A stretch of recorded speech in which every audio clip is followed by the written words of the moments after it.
everyone, welcome to this Python tutorial. In this video, we'll learn how to use global variables and how to assist them in different functions. Here's our simple program. We have three global variables, name, age, and score. These are global variables because they are written outside of any function and can be used by all functions inside our program.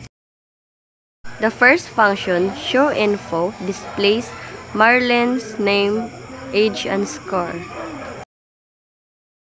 The second function, addScore, adds 5 points to Marlene's score using the global keywords. The third function, addAge, increases Marlene's age by 1. It like celebrating her birthday. Finally, we call the three functions in order. When we run this program, it first shows Marlene details, then updates her score, and finally increases her age.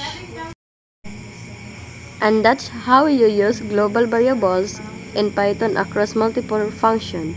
I hope this helped you understand how global variables work. Thank you for watching.